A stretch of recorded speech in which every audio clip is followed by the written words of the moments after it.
아우. 네, 안녕하십니까. 너무 오랜만에 돌아왔네요. 저는 강의도 합니다. 어쨌든 이제 뭐랄까 프레이머 새로운 방향으로 정착을 잘한 것 같아서 이때만을 기다렸죠. 제가 그 지난날에 그 엄청나게 이제 많이 만들어 놨던 그 컨텐츠들이 있으면 항상 피벗하고 바꾸고 이래가지고 강의 만들 맛이 안 났는데, 어쨌든 좀 더 이제 잘 만들어 보도록 하겠습니다. 하버스쿨 개편도 이제 좀 기대를 해주시고 그럼 좋을 것 같고요. 오늘 얘기할 거는 프레이머 이제 새로 이제 유입되시는 뉴비 분들이라 해야 되나? 그런 분들이 이제 꽤 많으실 거예요. 그분들이 아시면 진짜 좋을 만한 5가지를 오늘은 한번 얘기를 해보도록 하겠습니다. 좀 간략하게 한번 서머리 느낌으로 설명을 드릴 거예요. 여기서 특별하게 더 궁금하신 점이 있다 하면 댓글로 질문을 가감없이 남겨주시면 좋을 것 같습니다. 그럼 들어가 보겠습니다. 템플릿 관련된 소개를 드려보도록 하겠습니다. 템플릿은 framer.com templates 들어가 보시면 이제 확인하실 수 있고요. 템플릿이 어마어마하게 많아졌습니다. 정말 사람들이 이 템플릿 기능을 오픈하자마자 되게 반응을 열심히 하고 있는 추세예요. 저는 여기서 특별히 소개시켜 드리고 싶은 게 스태프 픽스입니다. 여기를 들어가 보시면 프레이머 직원분들이 선택을 해놓으신 템플릿들을 많이 볼 수가 있죠. 되게 유려하고 프레이머의 방향성과도 되게 잘 맞고 좋은 기능들을 많이 갖고 있죠. 이 프레이머 템플릿을 한번 제작하는 컨텐츠를 찍어봐도 좋을 것 같다, 그런 생각이 요즘 드는 요즘입니다. 이 무료 템플릿은 받는 방법을 좀 헷갈려 하시는 분들이 많은데 퀵하게 제가 한번 소개해 드려 볼게요. 보통 이 템플릿을 판매하고 싶은 사람들이 많기 때문에 이 결제할 수 있는 플랫폼을 중간에 넣어두게 됩니다. 여기다가 이제 $5 내라 이렇게 해서 나 무료로 알았는데 무료가 아닌가? 이런 생각을 하실 수 있는데 걱정할 거 없이 그냥 여기다 $0 이렇게 입력해 주면 됩니다. 오른쪽에 결제창이 사라지고 이메일을 입력하라는 칸이 뜨게 되죠. 그리고 오더를 눌러주시면은 이게 이메일로 가거나 아니면 여기서 바로 볼 수 있게 나옵니다. 그러면 여기서 PDF를 다운받으실 수 있고, PDF를 다운받은 다음에 열어주시면은 이렇게 아래쪽에 다운로드 링크 또는 프레이머 리믹스 링크 이렇게 뜰 겁니다. 그거를 눌러서 프레이머 리믹스 링크를 가져오시면 됩니다. 그 링크에서 카피 프로젝트를 해주시게 되면 딴 하고 여러분들의 그 프로젝트 파일로 들어오는 것을 확인하실 수가 있습니다. 인서트 도구를 볼 텐데요. 제일 많이 이제 사용하는 거 3가지 정도만 한번 볼 텐데요. 아이콘을 보통 되게 많이 사용합니다.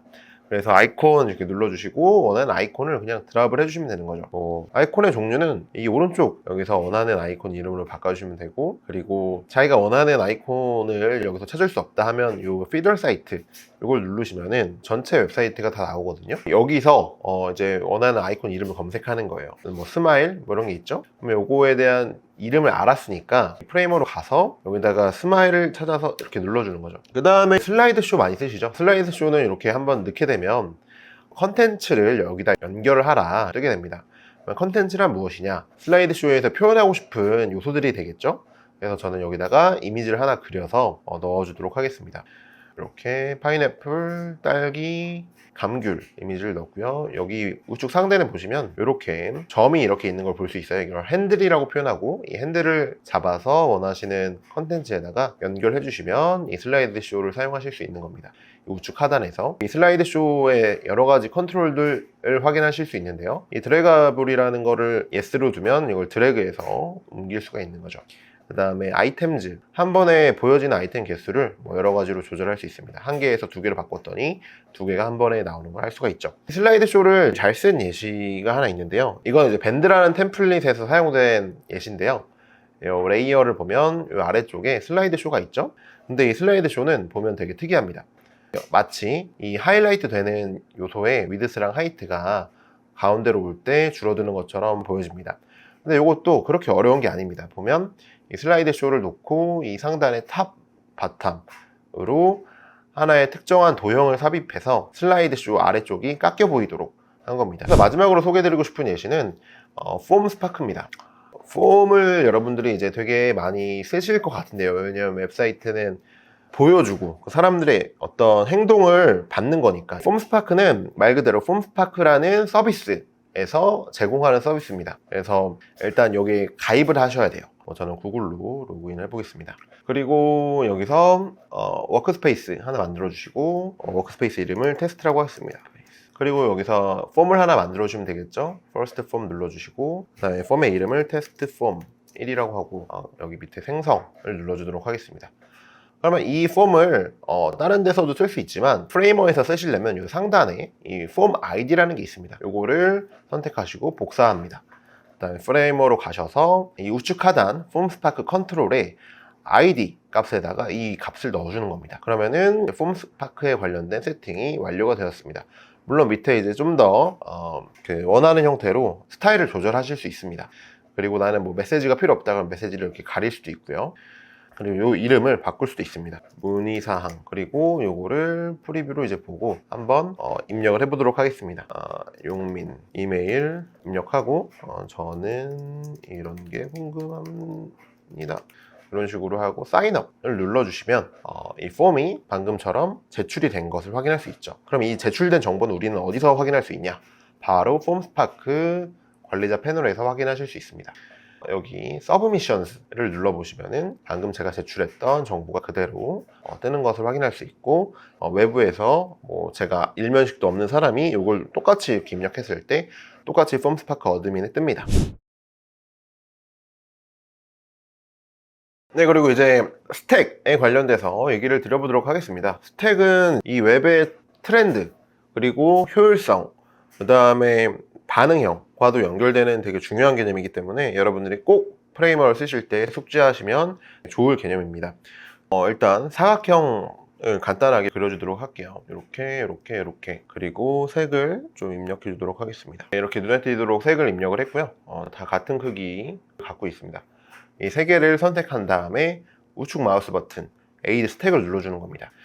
네, 이 상태에서 이 위드스를 핏 컨텐트로 만들어주고 하이트도 핏 컨텐트로 만들어줍니다. 배경색은 헷갈리니까 지워주도록 할게요. 이 스택은 역시 다른 컴포넌트들과 마찬가지로 우측 하단에 이 레이아웃이라는 이름 아래에 특별한 컨트롤들이 있습니다. 우선 이제 디렉션입니다. 디렉션은 기본적으로 가로 방향, 로우로 되어 있는데 이거를 세로 방향, 컬럼으로 바꿔주실 수가 있고요. 그리고 디스트리뷰트, 즉 배치를 하실 수가 있죠. 제가 예를 들어서 위드스 값을 1000이라고 하면 레이어가 빈 공간이 생깁니다. 그럼 이 상태에서 이 안쪽에 있는 컨텐츠를 끝쪽에다가 배치하고 싶다 할 때 디스트리뷰트를 AND로 해주시는 겁니다. 또는 스페이스 비트윈 같은 형태를 쓰게 되면 이 남은 빈 여백들이 알아서 자동으로 균일하게 배치되는 걸 확인할 수 있죠. 그리고 만약에 이 상태에서 세로 값도 고정 값이다 그러면 역시 또 빈 공간이 생기죠. 이 빈 공간이 있을 때 나는 이 안쪽에 레이어들을 아래쪽에 배치하고 싶다 그러면 이건 배치 디스트리뷰트로만 안 됩니다. 얼라인 기능도 같이 사용해 주셔야 됩니다. 그래서 얼라인은 디스트리뷰트가 된 다음에 이 안쪽에 있는 레이어들이 어떻게 정렬되는가를 보여주는 기능이라고 생각해 주시면 될 것 같습니다. 이게 살짝 헷갈리실 수 있는데 항상 기억해 주면 좋은 게 디렉션을 먼저 설정하고 그 다음에 디스트리뷰션, 그 다음에 얼라인이다 이런 식으로 기억을 해주시면 안쪽에 프레임들을 헷갈리지 않게 배치랑 정렬을 원하시는 형태로 해주실 수 있습니다. 오늘 소개드릴 세 번째 키워드는 바로 재사용성입니다.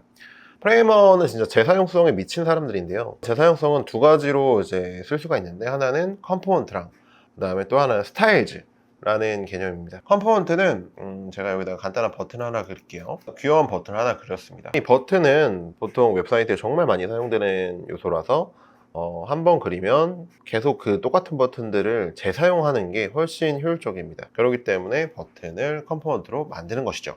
컴포넌트를 만드는 방법은 두 가지가 있는데 커맨드 K 눌러서 크리에이트 컴포넌트 누르시거나 아니면 옵션 커맨드 K를 눌러서 만들어 주시면 됩니다. 그래서 컴포넌트 이름을 버튼이라고 입력하고 크리에이트를 눌러주시면 컴포넌트가 짜잔 하고 만들어지는 것이죠. 이 컴포넌트는 여러 개가 있을 때 제가 이 스타일을 바꿔도 동일하게 스타일이 한 번에 바뀌기 때문에 정말 재사용하기가 좋다. 컴포넌트와 관련돼서 좀 더 자세하게 알아보고 싶으신 분들은 이 컴포넌트 영상을 참고해 주면 좋을 것 같습니다.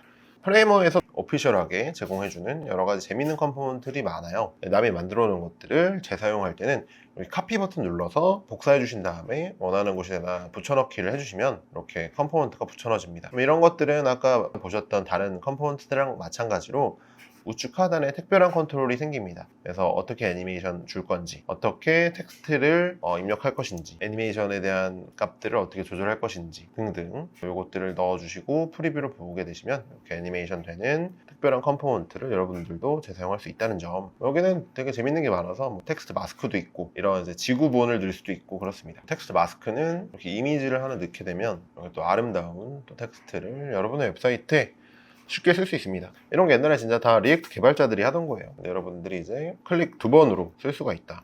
여기서 제가 이제 홍보 하나 해드리고 가고 싶은데, 이 쉐이더 그라디언트라는 프레이머 컴포넌트 피그마 플러그인을 제가 얼마 전에 런칭을 했습니다. 승민님이라는 아주 훌륭하신 디자이너분과 함께 만들어서 런칭을 했습니다. 1.0 버전을.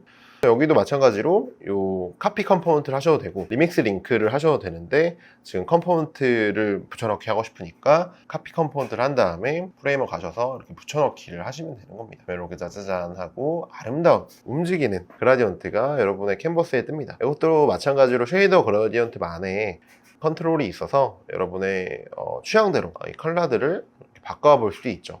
아름답지 않습니까? 그 다음에 프레이머는 스타일즈라는 형태도 이제 잘 사용하고 있는데요. 스타일즈는 피그마의 스타일즈랑 같은 개념입니다. 여기다가 헤딩 1이라고 하고 이 헤딩 1에 대한 스타일을 조금 넣어볼게요. 그러면 이거를 스타일로 만들어서 재사용이 가능합니다. 스타일즈 누르고 뉴 스타일즈 누른 다음에 헤딩 1 눌러주시면 하나 생성이 되었죠. 그리고 요거는 에셋에서 또 확인이 가능하죠. 내가 갖고 있는 스타일즈과 컴포넌트들이 여기서 확인이 가능한 거죠. 내가 텍스트를 그냥 입력했는데 요거에 대한 스타일을 헤딩 1로 넣고 싶다면 스타일즈에서 헤딩 1을 눌러주시면 똑같이 헤딩이 얼라인이 되는 걸 알 수가 있죠. 그리고 또 이 컬러에 대한 값도 스타일즈로 추가할 수 있습니다. 나는 이 빨간색 컬러를 프라이머리로 놓고 싶다 하면은 버튼 눌러서 크리에이트를 눌러주시면 스타일이 추가가 되고요. 요거를 내가 아까 저장해 놓은 프라이머리란 컬러로 넣고 싶다 하시면 프라이머리 컬러를 눌러서 저장된 시스템의 컬러를 쓸 수가 있는 거죠. 네, 그리고 요거는 간단하게 보여드릴 텐데, 프레이머 캔버스에서 만든 에셋들을 개발 쪽에도 너무 손쉽게 공유하고 재사용할 수가 있습니다. 코드 샌드박스라는 개발 플랫폼을 이용할 텐데요. 여기서 아까 제가 만든 이 버튼이 있죠? 이 버튼을 한번 핸드쉐이크 해볼 겁니다. 이 컴포넌트 편집기로 들어가 주시고 컴포넌트 눌러주신 다음에 카피 임포트라는 게 있습니다. 이 카피 임포트를 하고 코드 샌드박스로 다시 돌아가서 이걸 이제 붙여넣기 해주시면 이 아래쪽에 정말 신기하게 똑같은, 제가 프레이머 캔버스에서 그린 버튼과 똑같은 버튼이 나타나는 걸 알 수가 있죠. 이게 정말 저는 너무 뿌듯합니다. 이 기능을 사용하면 디자이너분들이 그린 그래픽을 재사용할 수 있을 뿐더러 개발 쪽에 전달을 해서 자기가 만든 그래픽 인터랙션들을 유저단까지 디자이너가 책임지고 관리할 수가 있다. 이게 저는 정말 놀라운 그리고 정말 중요한 워크플로우라고 생각합니다. 대망의 반응형입니다. 반응형.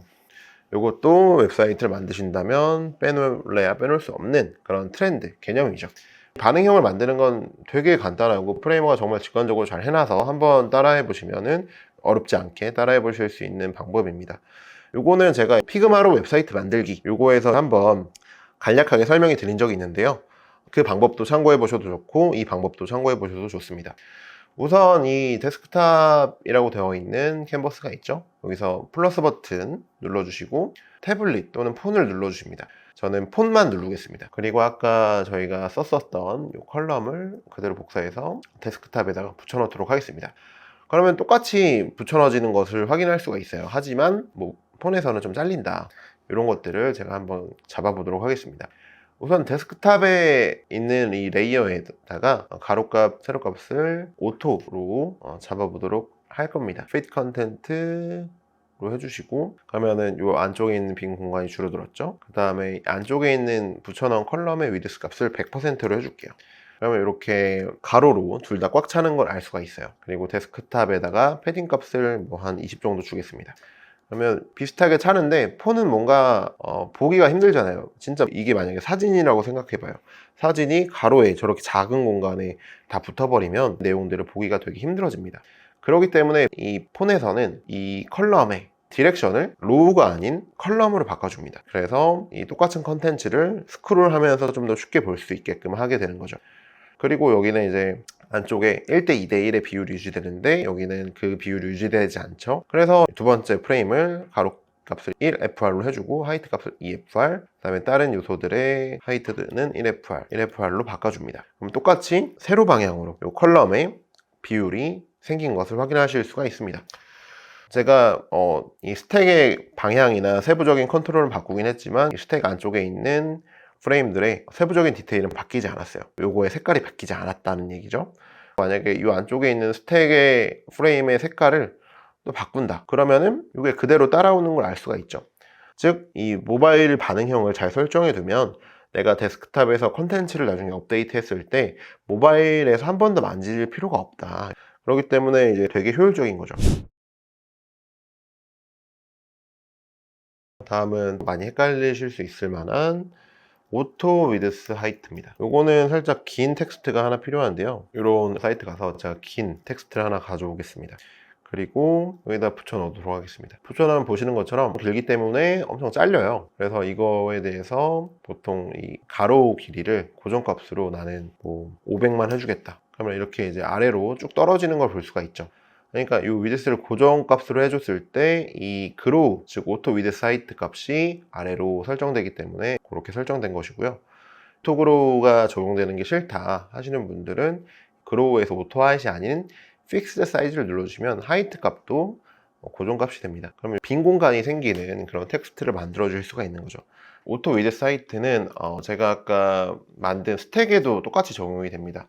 스택을 이제 갖고 오면 지금은 위드스가 핏으로 돼 있어서 오토 위드스가 적용되어 있지만 이걸 픽스드로 했을 경우에는 보셨던 것처럼 이렇게 빈 공간이 생기게 됩니다. 스택에서는 정말 이게 많이 쓰이는 단축키라서 한번 알아두시면 좋을 것 같은데 이 레이아웃 프레임을 잡아주시고 단축키 Shift A를 눌러주시면 자동으로 이 위드스랑 하이트가 오토로 들어가는 것을 확인하실 수가 있습니다. 짜잔! 네, 오늘은 이렇게 해서 프레이머에서 정말 많이 쓰이고 필수적으로 입문자시면 뉴비시라면 꼭 알아야 되는 기능 5가지를 한번 소개해 드려 봤습니다.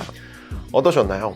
인서트 템플릿을 이용해서 정말 다른 사람들이 만들어 놓은 것들을 이용해서 빨리 만들 수도 있고 그걸 이용해서 배울 수도 있고 그 다음에 스택 개념을 사용해서 정말 많은 요소들을 쉽게 온라인하고 배치할 수 있는 요소를 알아봤고 또 재사용성, 프레이머에서 특별하게 정말 많이 신경을 쓰고 있는 게 재사용성이거든요.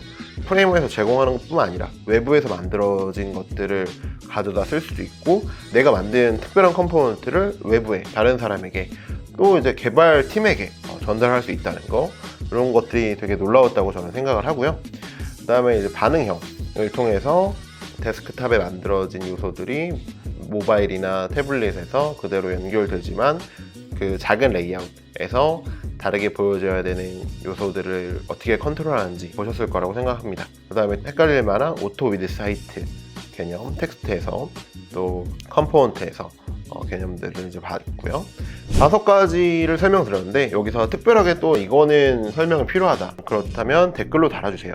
그거에 대한 영상도 한번 만들어 보도록 하겠습니다. 그럼 다음 시간에 뵙도록 하겠습니다. 짜잔!